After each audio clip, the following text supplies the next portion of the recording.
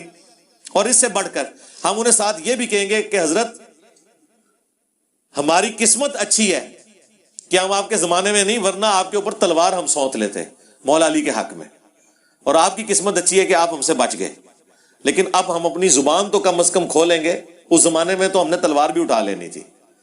تو اب آپ تلوار سے بچ گئے لیکن زبان سے نہیں بچیں گے, اس لیے کہ رسول اللہ نے فرمایا. رسول اللہ سے ٹکر نہیں, وہ مولانا صاحب والی گل کہ نبی نے ٹکر لے لوا میں نہیں, یہ نہیں ہو سکتا. اس خطے کے صوفیہ کرام کے عقائد اور گستاخیوں کو آپ نے ہائی لائٹ کیا ہے، جسے ہم نے مان بھی لیا، لیکن کیا آپ ان صوفیاء کو کریڈٹ نہیں دیں گے جو انہوں نے اپنی آبائی زبانوں میں شاعری کر کے؟ جی صوفیاء کو کیوں کریڈٹ دیں گے؟ ہم ہر اس بندے کو کریڈٹ دیں گے جس نے اچھا کام کیا۔ میں فیراڈے کو کریڈٹ دوں گا کہ اس نے بجلی دریافت کی ہے، ورنہ ہماری یہ ویڈیوز نہ ریکارڈ ہو رہی ہوتی۔ میں اجمیر شریف والوں کو کریڈٹ دوں گا کہ انہوں نے پرنٹنگ پریس بنایا، ورنہ آج بخاری مسلم اور قرآن نہ چھاپ رہے ہوتے۔ اجمیر والا بنایا نہیں۔ میں بغداد شریف والوں کو کریڈٹ دیتا ہوں کہ انہوں نے ایک کیمرہ بنایا جس کی وجہ سے ہم جو ہے وہ حرمین کی نماز ڈائریکٹ دیکھ رہے ہوتے ہیں یہاں پہ۔ میں گولڈا شریف والوں کو کریڈٹ دیتا ہوں کہ انہوں نے ٹرین کا انجن بنایا ہے جس کی وجہ سے ہم جلدی پہنچ جاتے ہیں۔ وہ انجن روک سکتے تھے سر، بنائی کسی نے بھی کوئی شے نہیں، ٹھیک ہے نا جی؟ جی ہم کریڈٹ دیتے ہیں، کیوں نہیں دیتے سرکار؟ ہم پہ تو الزام ہے کہ ہم گوروں کی تعریف کرتے ہیں، جب ہم گوروں کی کرتے ہیں تو ان کو بھی، صوفیاء کی بھی ہے کلمہ پڑھانا، بالکل بخاری مسلم میں حدیث ہے اللہ چاہے تو فاسق سے بھی دین کا کام لے سکتا ہے۔ نبی الاسلام کے ساتھیوں میں ایک شخص تھا جس نے اتنے کافر قتل کیے، لیکن حضور نے فرمایا یہ جہنمی ہے۔ بخاری مسلم کے الفاظ ہیں، صحابہ کہتے ہیں ہمیں وسوسہ ہوا کہ یہ بات جھوٹی نہ ہو جائے، تو ایک صحابی کہتے ہیں میں اس کے ساتھ ہوا، اینڈ پہ جب وہ زخموں کی تاب نہ لا سکا تو اس نے زمین میں تلوار گاڑ کر خودکشی کر لی، تو اس صحابی نے وہیں سے نعرہ لگایا صدق رسول اللہ، رسول اللہ نے سچ کہا تھا، وہ تو خودکشی کر کے حرام موت مر گیا۔ پھر حضور نے فرمایا کہ بے شک میں اللہ کا رسول ہوں، یعنی مجھے اللہ نے غیبی خبر دی تھی کہ یہ جہنمی ہے، حالانکہ اتنے کافروں کو اس نے قتل کیا۔ پھر حضور نے فرمایا کہ آخرت کا دار و مدار ایمان کے اوپر ہے، اے بلال اٹھ کے اعلان کر دو۔ اور بعض اوقات اللہ تعالیٰ فاسق سے بھی دین کا کام لے لیتا ہے۔ اس کا یہ مطلب نہیں ہوتا کہ اس شخص کے عقیدے درست ہیں۔ اب یہ باتیں کریں نا تو ان کو غصہ آ جاتا ہے، تو ان کو سمپل ایک بات کیا کریں کہ ڈاکٹر ذاکر نائک نے سینکڑوں ہزاروں ہندوؤں کو کلمہ پڑھایا، تو سب سے بڑا بزرگ تو وہ ہوا آئے ہو نا ہوں داڑ تھلے ترا نکلیا نا تھوڑا 90 لاکھ، اور 90 لاکھ نو چھڈ 90 تو زیادہ تے ہندوؤں نو کلمہ ڈاکٹر ذاکر نائک نے پڑھایا نا۔ آپ کے بابوں کا تو پتہ ہی 90 لاکھ تو آبادی نہیں تھی اس زمانے میں۔ تو یہاں پر جو ہم نے خود دیکھا اس کو ولی اللہ کیوں نہیں مانتے؟ اور نہیں جی اس طرح کو ولی ہو جاتا ہے، تو سر اس طرح بھی ولی کوئی نہیں ہوتا۔ جاؤ اور پھکی لب گئی ہے، شاہ جی لب گئی ہے پھکی۔ اہل علم بانٹتے ہوئے کیوں ہچکچاتے ہیں؟ بہت سے لوگ بس علم ہوتا ہے، آج کل پڑھے لکھے طبقے میں بھی علم تو آپ کا خیال ہے بہت سے لوگوں کے پاس ہوتا ہے، ہمارا تو غلط ہی تجربہ ہوا ہے۔ علم نہیں ہوتا، ان کے پاس اپنے بزرگوں کی لکھی ہوئی کتابوں کی باتیں اور سٹوری ہوتی ہیں جو انہوں نے یاد کی ہوتی ہیں۔ علم تو ہے قرآن و سنت کا علم۔ یہ جتنے علماء ٹی وی پہ آ کے مسائل بتا رہے ہیں، کبھی کسی کے منہ سے آپ نے آیت حدیث اور اس کا نمبر سنا ہے؟ آپ کیوں یہ سمجھے ہوئے ہیں کہ یہ لوگ بہت علم والے ہیں؟ علم والے تو وہ ہوں گے حدیث بیان کریں، نمبر بتائیں، نہیں بتا رہے ڈسپلے ہو جائے، کم از کم کتاب کا نام بتائیں، آیت کا ریفرنس کوٹ کریں۔ ہمارے کلپس اپلوڈ ہوتے ہیں کسی بھی ایشو کے اوپر ایک ایک ریفرنس لگتا ہے۔ یہ لوگ تو سطحی باتیں کرتے ہیں، چاہے غامدی صاحب ہوں، چاہے تقی عثمانی صاحب ہوں، چاہے طارق جمیل صاحب ہوں، چاہے الیاس قادری صاحب ہوں، باتیں کر کے سائڈ پہ ہو جاتے ہیں۔ علم والی تو بات ہی کوئی نہیں۔ علم تو وہ ہوگا جو کتاب و سنت کے دلائل کے ساتھ ہوگا۔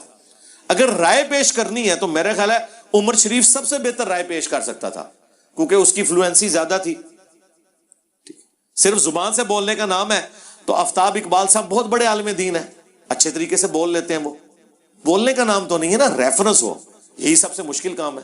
اس لیے میں نے بات کی تھی کہ لائیو کوسچن آنسر سیشن قرآن و سنت کی روشنی میں کوئی چلا کے بتائے۔ چلا تو بہت لوگ رہے ہوں گے، ٹھیک ہے نا جی، وہ چلانے سے تو کچھ نہیں ہوتا نا۔ قرآن و سنت کی روشنی میں کوئی بات کرے، آیت کوٹ کرے، حدیث کوٹ کرے کہ اس حدیث کے تحت یہ رزلٹ ہے۔ وہ زیادہ دقت ہے علماء نے فرمایا ہے اس میں فلاں عالم کی یہ رائے، یہ مسئلے بتا رہے ہوتے ہیں۔ ہمارے لائیو سیشنز اب تو ماشاءاللہ 100 سے اوپر ہو چکے، کوسچن آنسر سیشن لاکھوں میں سوال ہو چکے ہیں، ہزاروں میں نہیں۔ آپ دیکھیں ہر چیز ہم نے اللہ کے فضل سے کلیئر کی ہے، ٹھیک ہے جی۔